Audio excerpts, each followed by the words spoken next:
Olá pessoal, seja bem-vindo a mais um episódio do podcast Amal. O nosso convidado de hoje, Cláudio Olivan, já apresento.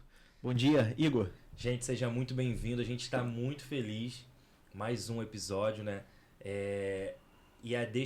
Já curte, compartilha, manda para todo mundo, tá bom? Que vai ser um bate-papo muito incrível. Nosso convidado, né? Pastor Cláudio está aqui com a gente. E fique ligado, tá? Ativa aí o sininho e vambora. O convidado é um amigo de longa data. Vou trazer aqui desde 2011, quando eu conheci o Cláudio numa viagem a Angola. Cláudio, fala um pouquinho pra gente aí, seja bem-vindo ao podcast. Obrigado, Anderson. Obrigado, Igor. Obrigado por estar com vocês aqui. É uma alegria. E, como o Anderson disse, conheci o Anderson desde a época que ele não era nem casado ainda. Só um graveto, né? Só um gravetinho, aquele jogador de futsal que batia um vento e caía. Dessa época. Mas, graças a Deus, a gente tem esses anos já convivido de uma forma ou de outra, com as distâncias, com as viagens, com essa coisa de ser amigo de missionário é complicado. A gente se encontra, mas a alegria de se encontrar sempre e sentir como o Senhor tem trabalhado nas nossas vidas e como faz sentido a gente andar juntos e se encontrar na missão de Deus, na forma que Ele dá a gente chance de fazer, né? Então, obrigado por estar nessa conversa aqui com vocês. Para o pessoal que está nos assistindo aí, fala um pouquinho quem é o Cláudio, de onde surgiu esse desejo missionário, onde você está hoje, o que faz. Vamos fazer a versão curta, né? Assim. Então, eu sou originalmente de Belém do Pará, nasci lá, cresci, nascido e criado lá com farinha e com farinha com peixe, tomando um bom açaí. E Deus me deu a graça de ter nascido em um lar evangélico, uma família que servia ao Senhor, que tem todas as suas lutas e dificuldades, mas eu me sinto muito privilegiado de ter nascido e crescido nessa casa. Meus pais lutaram, se esforçaram muito para a gente ter acesso à educação. É uma família que não era rica, mas tinha tudo que precisava e que a gente cresceu bem, assim, bem nesse sentido. Meus pais sempre assim, sendo um modelo de casamento, de cuidar dos filhos. Meus pais que sofreram, meu pai mais que nada, uma referência de pai ausente a vida toda, com muito sofrimento desde a sua infância, e ele lutando para ser um bom pai, sem referência de pai. Meu pai se converteu quando ele tinha aí 12, 13 anos, quando meu avô estava pregando lá na Igreja Batista Emanuel, lá na periferia de Belém do Pará, muitos anos atrás. E minha mãe também era criança nessa época. E eu tive a chance de crescer aprendendo do Senhor, me converti muito criança, me batizei. Eu tenho muito claro esse momento, essa convicção de que Deus me deu a chance de me converter na história de Noé. Eu lembro direitinho entender como Deus ama a gente daquele jeito, o compromisso de Deus pra gente até hoje. Isso foi muito forte para mim e me fez entregar a vida para o Senhor. Mas aí na adolescência tinham várias questões que não eram respondidas, eu não conseguia entender e as pessoas não se davam o trabalho de explicar para mim, porque achavam que eu era muito criança para entendê-las. E eu me distanciei do Senhor para essa fase da adolescência. Deus teve muita misericórdia da minha vida. E quando eu estava ali nos 18 anos, aconteceram várias coisas na minha vida e eu tive chance de voltar para o Senhor e reconhecer meus erros, as minhas falhas profundas e pedir perdão para minha família, tantas pessoas que eu tinha machucado. E voltei para o Senhor e voltei para Ele com verdade no meu coração. Mas ao mesmo tempo também eu acho que eu me acostumei a estar na igreja e não servir ao Senhor com todo o meu coração. E eu comecei a ficar distante e estar num ritmo normal. E Deus teve que agitar aí a minha vida para mudar muita coisa. E eu mudei a minha forma de enxergar e lidar com Deus, e minha maneira de orar e de servir. E nessa jornada de mudar e de ser diferente para o Senhor, Ele, na sua graça, me mostrou o desafio de ser missionário, de poder servir de alguma forma na obra dEle e de colaborar de alguma maneira com a obra dEle no mundo. E eu recebo isso como um privilégio muito grande, com uma incapacidade tremenda, com totalmente imperfeito para fazer, mas muito grato. E aí, desde 2006, eu ingressei na Junta de Missões Mundiais e sirvo até hoje nela. em alguns países, contextos diferentes, mas estou aí servindo até quando Deus me der a chance de servir. Acho que essa é a versão resumida, mais resumida que eu posso. Assim. Pessoal, a gente vai colocar também um resumo lá na descrição do canal, você vai conhecer um pouco mais sobre a vida do Cláudio. Cláudio é um dos professores da Escola de Missões e ele trouxe uma aula muito bacana falando de transformação comunitária e proclamação do Evangelho. Cláudio, como caminhar junto a transformação comunitária e a proclamação do Evangelho? Porque é o desafio de muitas igrejas, trabalhar o social, ou muitas focam só no social, outras só na proclamação e não conseguem fazer essa conciliação. Para quem está nos ouvindo e pensa nessa junção, o que você fala? Fala um pouquinho do tema para a gente. Legal. A minha história de missões, eu fui ensinado, vamos dizer assim, no primeiro projeto que eu servi, que foi no Radical África, fui servir no Oeste Africano. E a gente, talvez por ser latino-americano, é muito fácil para a gente ver a necessidade da ação social real na dor das pessoas, e não só o evangelho que fala de uma realidade imaterial futura para quando eu morrer desfrutar. Acho que a gente já sente isso na nossa vida. E ir para o Noroeste Africano, em países tão pobres também materialmente, minha cabeça também virou muito rápido para isso. Fez muito sentido para mim muito rápido. Eu diria que o principal desafio que a gente tem como igreja é não separar as coisas. Não é... Eu acho que é uma falha pensar na história dos dois... Tem gente que usa uma ilustração, são as duas asas do avião. Eu nem isso quero dizer. Tá junto. Integral. Não tem diferença. É uma visão holística do ser humano em todas as suas necessidades e todas as suas complexidades e todas as suas limitações. E por que eu digo isso? Porque é o que a Bíblia mostra. Então, se a gente começa já falando sobre atividade A, atividade B, isso aqui é social, isso aqui é espiritual, a gente já tem que dar uns passos para trás e parar de classificar o que é social, o que é espiritual, porque eu vou aumentar a lista, vou dizer o que é secular, o que é profissional, o que é familiar. Aí eu vou criando um monte de caixinhas que eu entendo que fazem sentido em vários momentos, mas a nossa vida como igreja é tudo junto. Porque quando a gente classifica, a gente separa, né? A gente começa a separar. E como você falou, não tem que ter essa separação, tem que ser juntos, né? Tudo caminhando junto.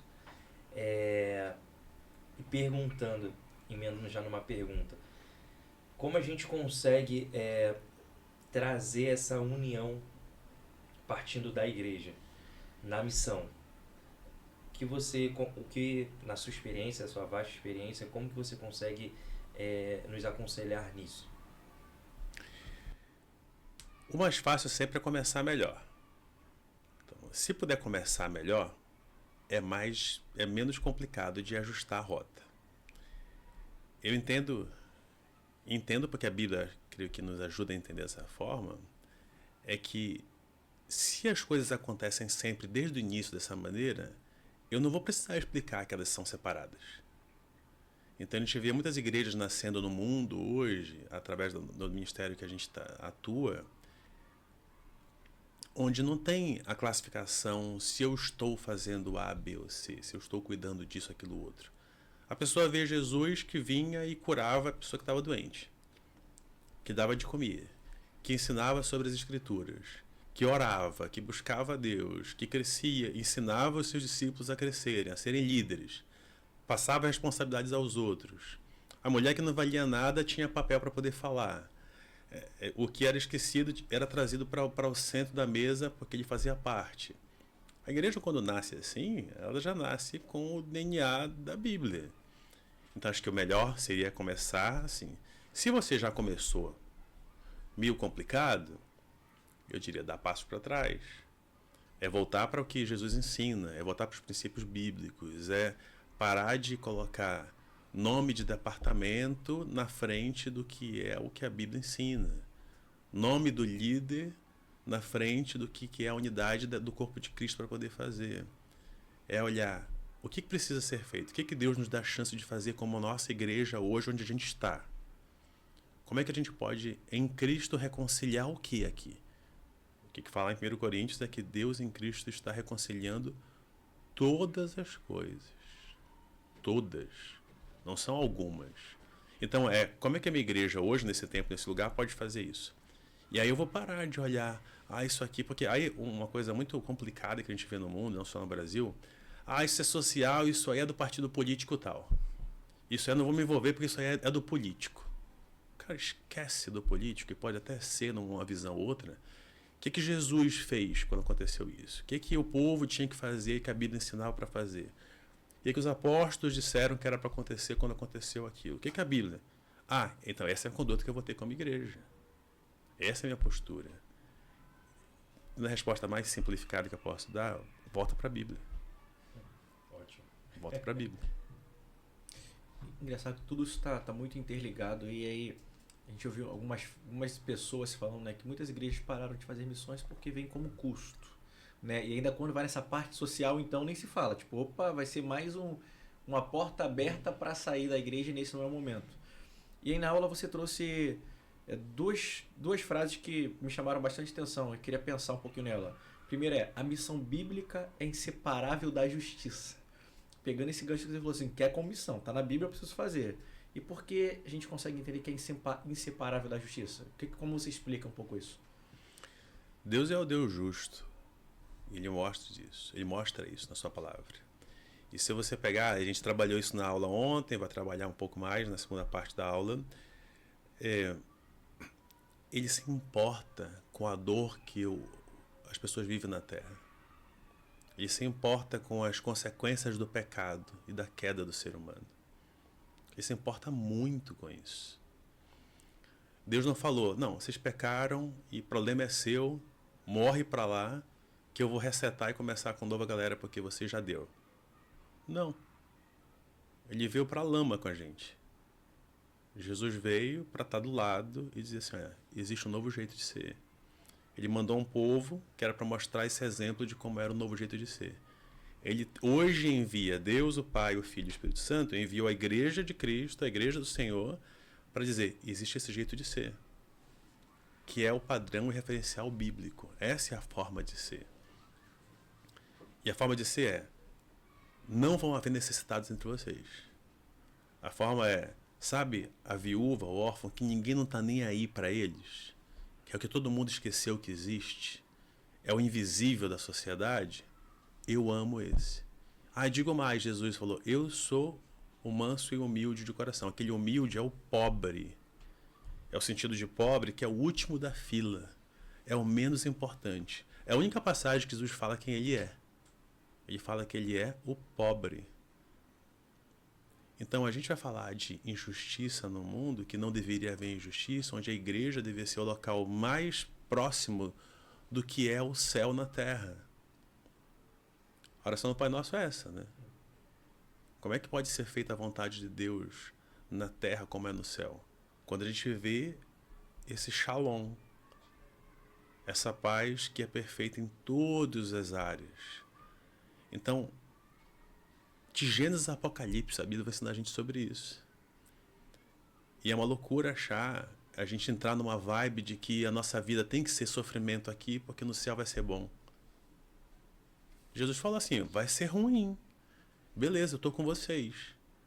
Mas ao mesmo tempo, a gente tem esses momentos que a gente enxerga o céu na terra. Esses relances do que é o reino de Deus na terra. E isso faz parte do reino de Deus aqui na terra. Não é como vai ser. Mas não pode ser como foi quando caiu e chegou o pecado apenas. A gente está entre uma etapa e outra aí. E a gente precisa viver isso. E a injustiça é abominável diante do Senhor. É abominável. Seja ela na forma que ela for. Engraçado que você, continuando, né, você falou que por mais que pensem que é utopia, mas você continua acreditando que um dia não terá mais fome. Né? Você deixou isso muito claro. E aí, pegando esse conceito que você falou, o pobre não é um objeto da missão, mas sujeito no reino de Deus. Como pensar dessa forma para quem está nos ouvindo aqui? Isso pode desdobrar bastante, né? A gente podia falar bastante sobre isso, mas uma coisa que acontece, as pessoas criam um projeto missionário. Começa assim, né? Uma viagem missionária, um projeto missionário. que você quer no projeto missionário? Alcançar uma pessoa. Então você enxerga aquela pessoa como alvo. E aí qual é a estratégia que você vai para alcançar aquela pessoa? Vou criar um projeto fictício aqui agora, né? Então eu saio da minha cidade, vou para um outro país, eu vou encontrar pessoas, eu me preparo, eu chego lá, eu evangelizo aquela pessoa, seja o que eu chamei de evangelizar, e a pessoa disse que sim, e eu vou embora feliz para minha cidade, de volta ao meu país, falando que eu alcancei mais uma pessoa para o Senhor Jesus. Ela é um objeto. Ela é um alvo do meu trabalho, para eu tirar uma foto bacana e colocar no meu relatório quantas pessoas eu alcancei para o Senhor. Tem um monte de pergunta para eu fazer nesse negócio, mas um monte de pergunta para desdobrar isso aí. A mais básica é, será que essa pessoa entendeu o que é o Evangelho quando eu encontrei com ela naqueles 5 minutos ou 5 horas? Será que eu tive uma exposição suficiente do Evangelho para que ela entenda o que é e ela realmente fez esse movimento? Porque se ela realmente teve e entendeu, ela agora é o embaixador do reino de Deus. Ela vai alcançar os outros. Ela é alguém que vai levar agora essa mensagem para frente. Mas se o meu alvo é só colocar mais uma marquinha de mais um convertido, eu não estou nem aí se ele vai aprender mais, como ele vai aprender. Eu dou uma Bíblia para ele, porque já é outro tique que coloca. Ele deu uma Bíblia. Ele evangelizou e ganhou uma Bíblia, que o Espírito Santo revele para ele tudo, que eu não estou nem aí. E essa não é a maneira que Jesus fez. Não é a maneira que Jesus ensinou. Existe um esforço maior da pessoa ser alcançada e ela ter condições suficientes de alcançar outras. E vê bem, eu não estou falando que alguém alcançado para poder ser um missionário, um evangelista, alguém que alcança outros, tem que fazer seminário. Mas não estou falando isso mesmo. Tem uma equipe que a gente trabalha, eles fazem um negócio que começou na época da crise dos refugiados sírios e teve um movimento muito forte via Grécia. E essa missão parceira, a gente trabalha junto com eles para fazer muita coisa, eles criaram um treinamento que eles chamam assim, 8 horas, 8 dias, 8 semanas, 8 meses. Assim, se eu tiver só 8 horas com uma pessoa, porque ela está saindo, vai para outro lugar, ela vai embora, o que eu posso ensinar para ela em 8 horas que ela pode seguir em frente e crescer no Senhor? Então eu foco 8 horas ali, todo o básico que ela tem que aprender. Eu tenho mais tempo, então eu vou fazer 8 dias com ela. Eu tenho mais tempo. Então eu estou preocupado em forjar um coração de discípulo do Senhor naquela pessoa, que ela aprenda a virar igreja com outras pessoas. Se eu olho para alguém que está sendo alcançado pelo Evangelho com esse olhar de que ele vai ser o que vai alcançar outros, que vai ser o líder de uma igreja, cara, ele é quem vai alcançar os outros para o Senhor, não sou eu. Eu, missionário, eu, igreja brasileira, não dou conta de alcançar o mundo para o Senhor. É uma loucura achar que o Brasil vai alcançar o mundo. É impossível. Mas eu posso alcançar alguns, que vão alcançar outros, que vão alcançar outros. E o meu foco é ter novos discípulos. Novos discípulos. Que eles vão aprender a obedecer todas as coisas que ele ensinou. Eu não vou lá e te faço professar uma oração. Fica meio complicado isso. Uhum. Talvez eu estou entrando em umas coisas meio difíceis no meio desse negócio. E eu vou parar com a minha comparação. Eu vou falar coisas piores assim, mas é isso. Assim, a gente é chamado para formar novos discípulos. Eles vão ser ensinados, eles vão ser batizados e eles vão aprender a obedecer todas as coisas. Essa é a nossa missão, de poder formar novos que vão formar outros que vão alcançar outros. Então ele não é um objeto, ele é parte. Ele é parte da missão. Deixa eu fazer uma pergunta polêmica. Será que a pessoa não trata como objeto porque as nossas igrejas ou culturas exigem isso? Por exemplo, estou mandando o cara para lá, mas se ele não fazer um relatório com foto, com tudo, com aquilo, ele não fez o trabalho dele. E às vezes eu falo para um país que eu fui, um país perseguido, eu não tinha como tirar muitas fotos porque não tinha como. Assim, E a foto que eu tirei eu tenho muita cautela em mostrar porque eu posso botar o risco em vida de muitas pessoas. Então será que minha obra não foi pertinente por causa disso? Tem foto que nem é boa, né? Que eu quero aquela foto bacana, aquela foto de Instagram que vai ser legal, a pessoa chorando. E não tem essa foto. Você não para, você não vai para tirar foto. Eu acho que a gente precisa mudar a métrica de sucesso. E nessas semanas, nesses meses, eu tenho refletido muito sobre isso. Há umas... nos meus devocionais, conversando com o Senhor, isso tem ficado muito forte, muito claro dessa mensagem que Deus tem reforçado no meu coração e levar a outros isso. A gente naturalmente quer fazer muitas coisas. E a gente acha que é bom, a gente acha que tem mais valor pela quantidade de coisas que a gente faz. Quem tem uma agenda lotada se sente mais importante. Sim. Então eu quero mostrar a minha agenda do celular. Cara, tá cheio, tem reunião a semana toda, não tem tempo pra nada. Ah, vamos encontrar, cara, não dá. Não tem um dia pra gente encontrar nesses próximos 3 semanas. Só dá pra te marcar agora pro dia 10 de maio, das 12h30, estourando 14. Cara, eu vou te encaixar na hora do meu almoço. E você se sente importante. Porque tá cheio de coisa pra fazer. E a gente acha que Deus dá valor pra gente pelas coisas que a gente faz. E como missionário, e como pastor, tem pastor que bate no peito e fica feliz. Cara, eu não consigo tirar férias.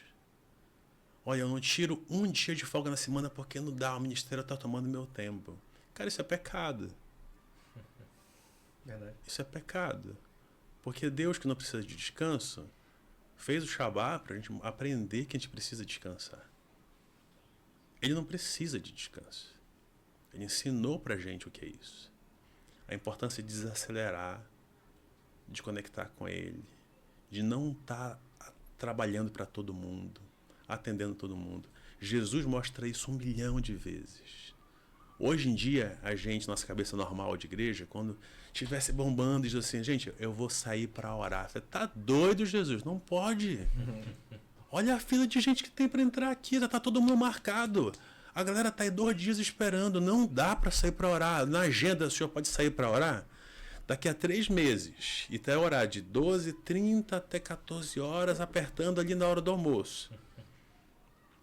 Jesus falava assim, fui. Hoje vocês 2 vêm comigo. Vocês 3 vêm comigo. Ou eu vou sozinho. Eu vou acordar mais cedo. Eu não vou dormir tantas horas. Eu vou deixar de comer. Mas eu tenho que fazer isso aqui agora. Então a medida do relacionamento, da nossa vida com Deus, é a medida do relacionamento que a gente tem com Ele. E não a medida das coisas que a gente faz. E a gente já tem essa visão de ser como cristão e a gente transporta isso para ser como missionário e pastor. Então eu quero mostrar que eu fui em tantos países, que eu falei com tantas pessoas, que tantos se converteram, que eu criei tantos projetos, eu quero ter números muito bacanas para mostrar. Porque isso faz você olhar para mim e dizer, pô, esse cara arrebentou. E eu vou assim, eu arrebentei, eu sou o cara. Aí eu me sinto, pô, Deus tá sorrindo pro filho dele aqui, que eu faço um monte de coisa. E aí eu não tô mais orando, eu não tô mais lendo a Bíblia porque eu não tenho tempo. Deus fala, que bacana que você faz isso, né? Eu corro o risco de entrar naquela lista de que o Senhor diz, não te conheço. Não te conheço. Talvez você passou por aqui e disse oi pra mim, mas eu não te conheço. Ele não quer isso, ele não pediu isso pra gente. Agora, se eu estou com ele, se eu vivo com ele, se eu sou dele, se eu estou conectado com ele o tempo todo, eu vou fazer isso, eu vou viver isso. Eu vou querer levar esse amor, eu vou buscar melhores formas de fazer isso. Eu vou fazer isso com excelência, eu vou me dedicar para fazer isso. Uma coisa não é desculpa para outra. Estou falando isso porque às vezes a galera fala, não, eu já vi história falando assim, Deus não me chamou para fazer, Deus me chamou para ser. Tá bom, mas o que você faz? Não, eu dedico tempo para conexão com Deus. Então, mas tá bom, irmão. Você está nesse país aí. E aí, como é que é? Assim, quantas pessoas você encontra? Qual é o seu relacionamento? Não, eu estou orando por elas. Eu estou aqui, eu ando, eu fico orando por elas. Mas quantas pessoas você está discipulando? Não, eu estou orando por ela, mas você fala o idioma? Não, eu não aprendi direito ainda, mas Deus sabe todos os idiomas. Você sabe o negócio? Assim, uma coisa, eu também não quero jogar ao lado de... Eu estou conectado com o Pai, eu vivo com Deus, e aí eu não ando com as pessoas, eu não aprendo idioma, eu não como a comida delas, eu não discipulo ninguém, eu não evangelizo ninguém. É um equilíbrio, né? Não pode ser isso.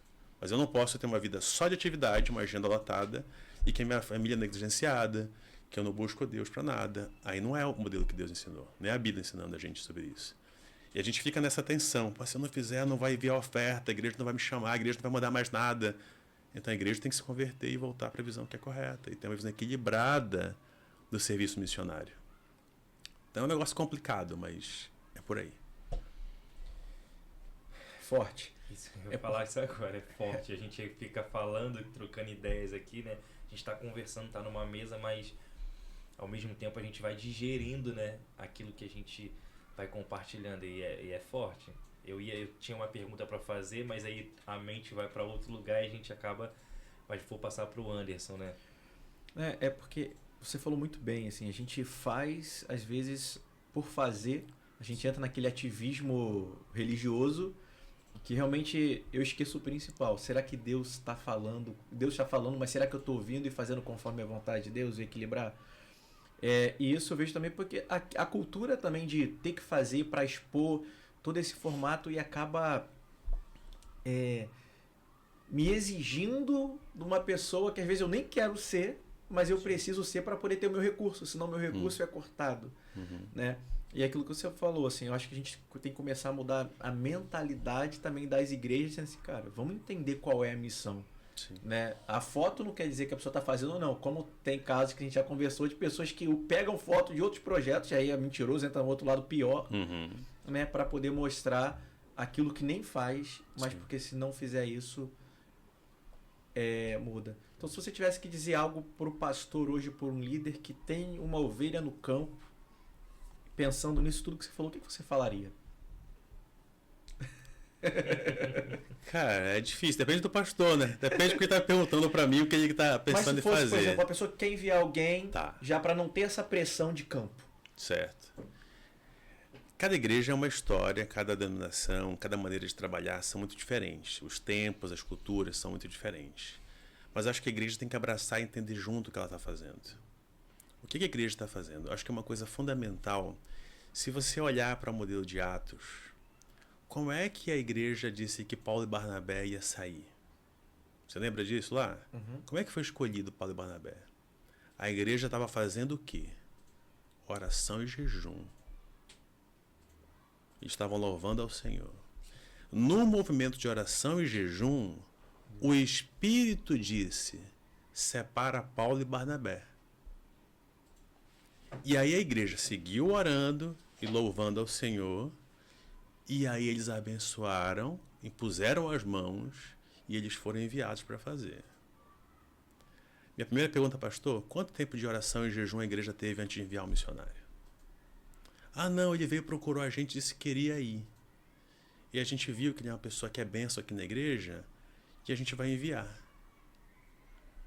Eu disse, pastor, minha opinião, minha humilde sugestão, pastor, volta lá para orar e jejuar com a igreja para ver se o Espírito está confirmando que a irmã tem que ir, que o irmão tem que ir. O envio missionário é da igreja e o modelo que a gente vê é debaixo de jejum e oração, louvando a Deus, e o Espírito mostra quem tem que ir para onde. Se a igreja junta faz isso, o Espírito mostra. Se a igreja já faz isso, buscando o Espírito, você já tem aí uns 20 pontos na frente. Aí Deus vai mostrar, poxa, olha, a igreja lá está com dificuldade, a irmã lá está com dificuldade. E a gente, como agência missionária, a gente trabalha junto com a igreja. E a gente tem o desafio de comunicar bem com a igreja, com o missionário, para saber qual é o papel de cada um, como a gente potencializa aquele trabalho. O missionário é de quem? É da igreja, da agência missionária, ele é da equipe lá do campo, ele é do Senhor. E todo mundo tem responsabilidade. Então, como é que a gente trabalha juntos para poder cumprir a tarefa missionária que Deus nos deu? Então, eu acho o desafio da igreja ter essa busca espiritual, ter essa humildade. Aí na igreja, olha, a gente vai entrar integralmente com o sustento da irmã, do missionário. A gente vai pagar integral. E a igreja quer dizer o que tem que acontecer no campo. Diz, irmão, vamos orar agora, antes mesmo do missionário ser enviado, missionária ser enviada, que não é a igreja que decide o que acontece. Nem é a agência missionária que decide, nem é o missionário que decide o que acontece. É o Espírito de Deus. É uma unidade de corpo de Cristo.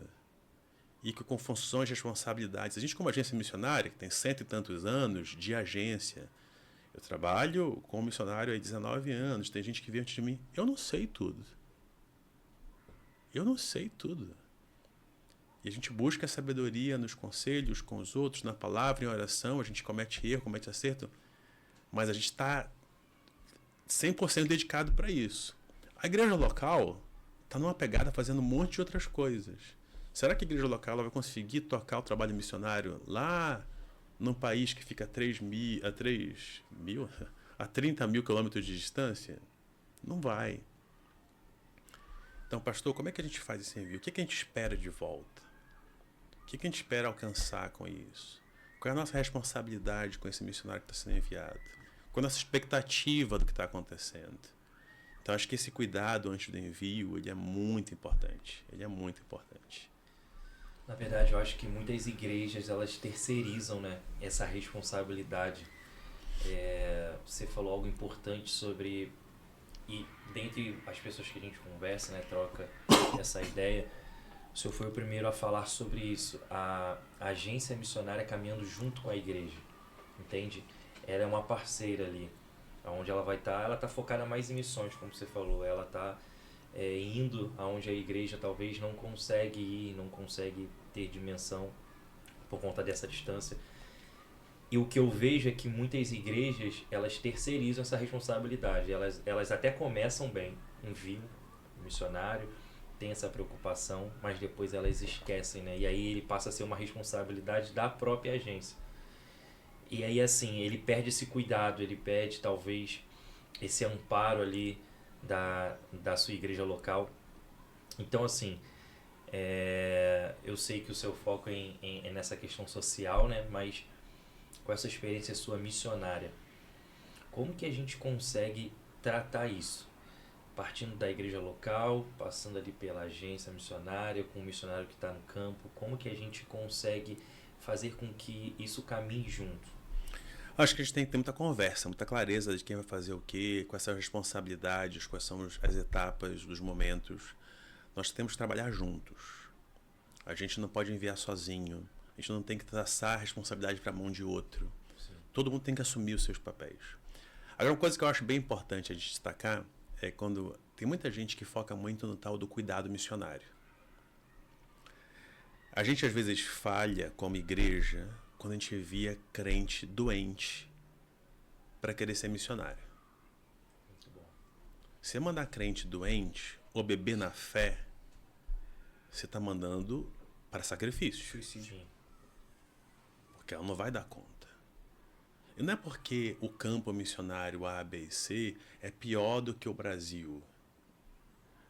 É porque se você vai contra as portas do inferno, O ataque... você não dá conta. Sim. Você pode se esconder mais na sua igreja às vezes. E quando você vai estar mais exposto, acabou.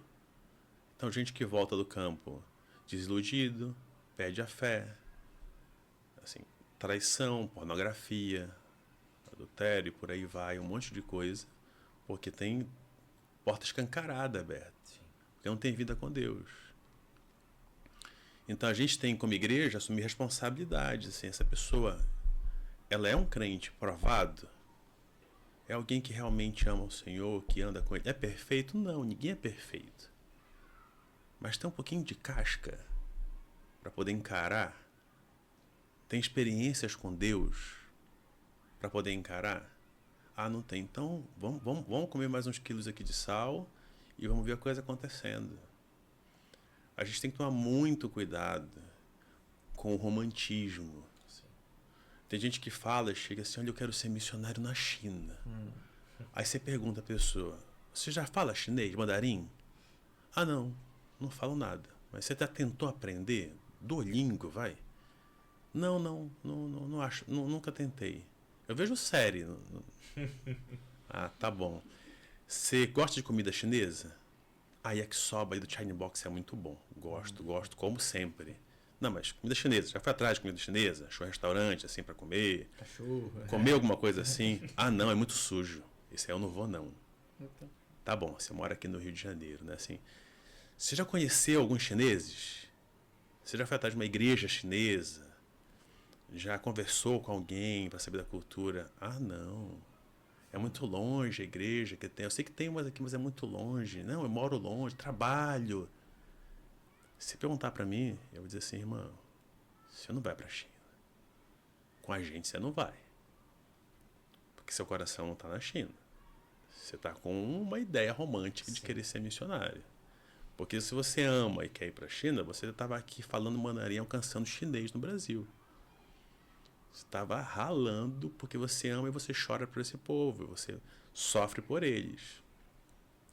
Então tem muita gente que ainda está mais preocupado com o Instagram dele bombando quando ele for para um campo missionário do que para fazer algo que Deus mandou ele fazer. Sim.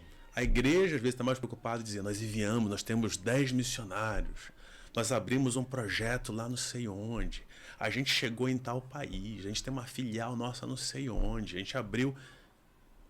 O Espírito direcionou para fazer isso, são pessoas do local, você trouxe um enxoval e montou a sua igreja lá. Como é que foi esse negócio? Você falou de um ponto muito importante, eu já vou passar para você, mas de uma experiência que eu tive com alguns missionários, né? Recente, a gente estava conversando e eu sou muito de perguntar. E eles compartilharam. E eu notei algo importante e ao mesmo tempo assim, é preocupante também. Até cheguei a compartilhar isso com a Rafaela, né? E aí a gente estava conversando e eu falei assim, a quantidade de gente ou de pessoas que estão se colocando à disposição da missão, achando que o campo missionário é só um passatempo ou um grande acampamento de férias. Então lá eu pude encontrar pessoas, eu conversei e algumas pessoas falaram, cara, não, porque eu tive um problema na minha antiga igreja, eu fui para uma outra igreja e estou aqui. Não, porque eu tive um passado assim, assim, assado, e aí aqui eu estou me curando. Cara, calma aí, ali não é um retiro espiritual onde você vai se curar para ir para o campo, sabe? Eu acho que é algo muito mais profundo, acho que as próprias igrejas elas não estão passando, elas não estão comunicando bem o que é missão. Foi o que o Anderson falou, ele sempre fala, as igrejas deixaram de falar. E por deixar de falar, as pessoas se auto-enviam. E assim, isso é preocupante, porque é o que você falou, elas vão acabar morrendo no meio do caminho. Entendeu? Elas vão acabar, talvez, retornando pior do que elas foram. E aí a gente tem também, por outro lado, muitos missionários que estão fracassando no meio do caminho. Estão sendo abatidos, né, no meio do caminho. A gente falou ontem, né, de Gênesis 12, 1, 2 e 3. De como o chamado de Abraão é para que ele saia da sua terra, da sua parentela, para ele, conectado a Deus, ele seja abençoado, para que ele abençoe todos os povos da terra. Se a igreja já tem essa consciência de que ela é abençoada para abençoar todos os povos da terra, a resposta um pouco do Anderson trouxe agora, ela não vai se satisfazer em cuidar dos problemas da rua dela apenas. Quer dizer, como é que eu posso ser bênção para todos os povos da terra? Você fala, a igreja não quer ser missionária porque é custo. Então o que você está fazendo? Ah, não, aí tem uma justificativa que muita igreja dá. Não, a nossa igreja tem que ser mais saudável antes dela poder sair. Se ela não estiver saudável, ela não vai conseguir fazer. Ou uma igreja muito pequena, ela não pode fazer. E as pessoas vão criando um monte de justificativa e desculpa para fugir do que Deus chamou a igreja para ser, que é fazer diferença em todos os povos da terra. E aí ela está preocupada em se abençoar, crescer, estruturar, encher de enfeite. Sim. E não está olhando para fora, não está fazendo nada. E uma ilustração que eu acho que é muito válida, eu até comentei lá na aula, e eu acho que tem muito sentido, a igreja que fugiu da sua missão e está indo para longe do que Deus mandou ela fazer, é igual Jonas, que foi embora no barco e às vezes já caiu na água e o peixe grande já engoliu e ela está enchendo a barriga do peixe com luzes, cadeiras, palco, congresso, e ela está afundando e se preparando para uma coisa que ela está morrendo, em vez de sair assim, não, eu tenho que ser vomitado desse peixe para então eu voltar para Nínive. Eu estou indo para o lugar errado, eu não tenho que estar confortável na boca, dentro da barriga do peixe, eu tenho que me arrepender, eu tenho que mudar. Eu tenho que dizer, Senhor, eu não sou nada. Eu saí da tua missão. Eu quero mais uma chance. Aí te vomita. Aí você vai limpar toda aquela gosma. Vai de novo e diz assim, não, eu quero ser a noiva sem mácula e sem ruga, que está esperando o dia que o noivo vai chegar. Então vamos para Nínive. Vamos lá pregar para esse povo que matou o meu povo. Vamos pregar para esses que são os piores que existem na terra hoje. Vou levar, então vamos lá ser igreja para esse que todo mundo queria que morresse. Vamos lá evangelizar eles, vamos lá para eles. Se isso aí daria um tema para um outro podcast, porque isso aí dá muito o que falar. Mas vamos para os minutos finais, até para quem está nos... as 2 perguntas finais para a gente encerrar. Se você tivesse que dar uma mensagem, você já falou bem isso aqui, mas de forma resumida, para a pessoa que sentiu o chamado do Senhor e ela falou, e agora eu quero ser um missionário de missões mundiais. Qual o recado você daria para ela antes de tudo? João 15. Começa com eu me conectando com a videira, eu buscando oração, leitura da Bíblia, servir aos outros, disciplinas espirituais, é fruto do Espírito. O primeiro passo é esse. Não tem como você fazer nada se você não tem fruto do Espírito na sua vida. Se você não busca estar no Senhor.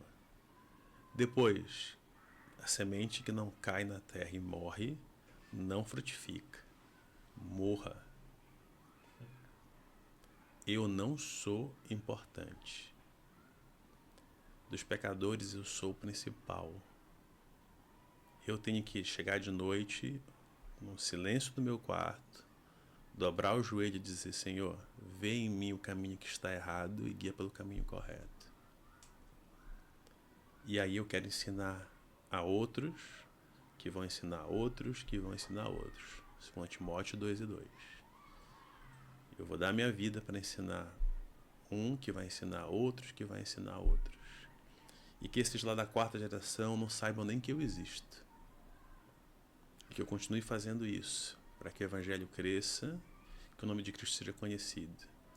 Então, esquece estrelismo, esquece seu protagonismo, esquece a sua glória.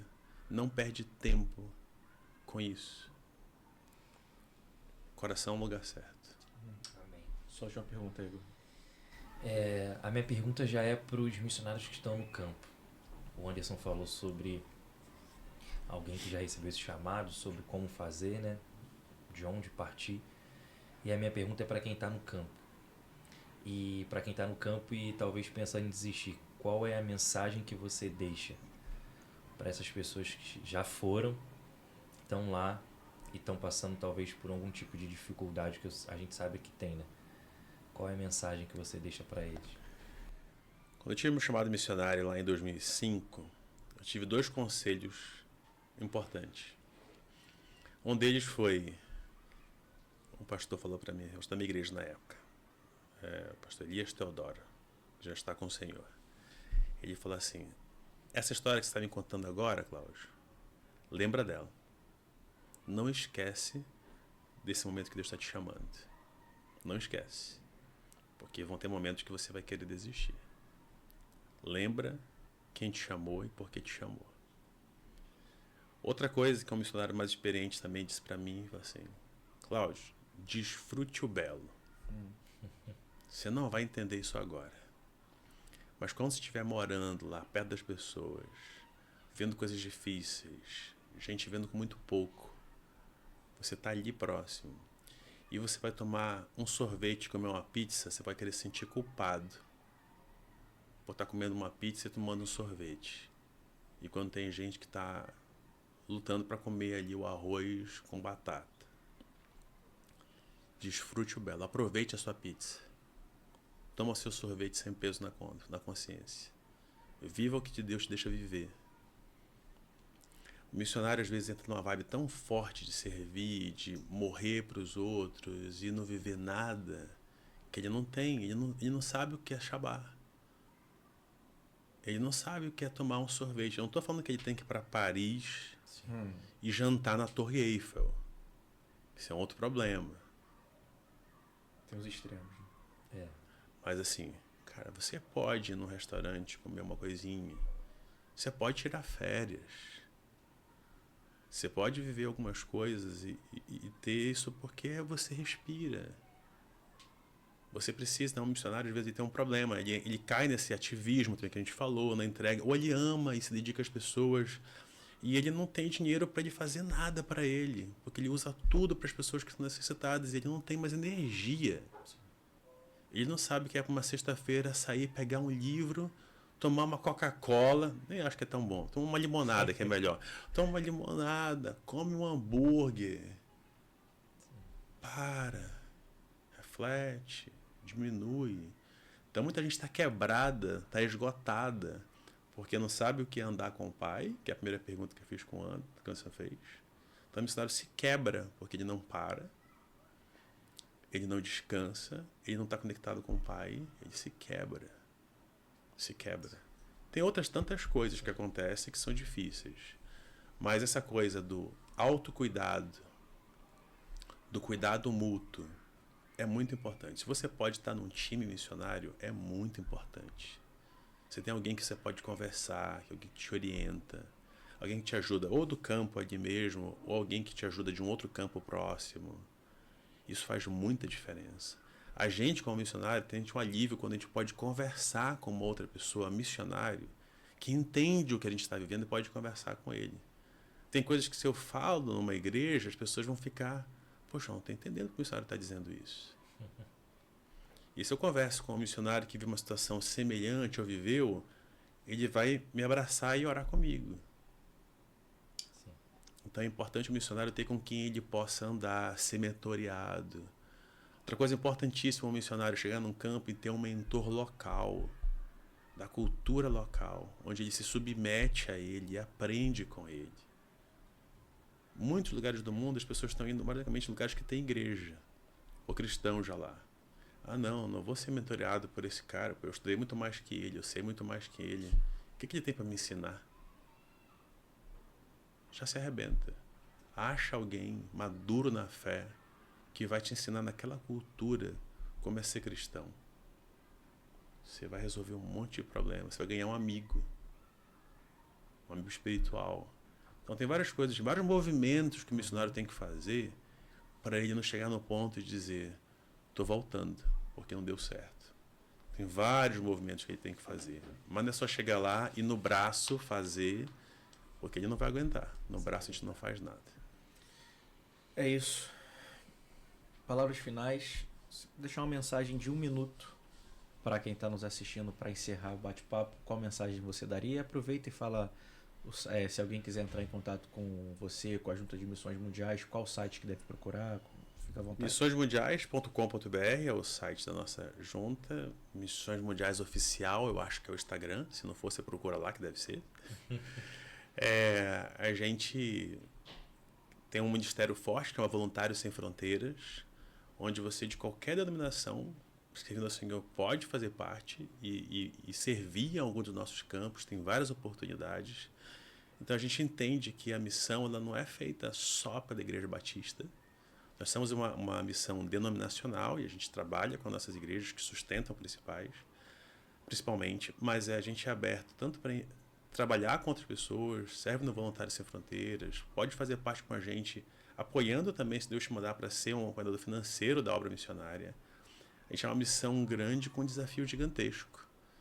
A gente começa um mês sem saber se vai ter dinheiro no final do mês para pagar as contas. E são contas altas. E Deus te faz chegar o dinheiro. Então, vem com a gente para servir na obra de Deus. Deus te chama para fazer isso. Em vários lugares do mundo, a gente está em mais de 90 países, tem chance para você servir lá. Vale a pena você experimentar o campo missionário antes de entender se é um compromisso para o resto da sua vida.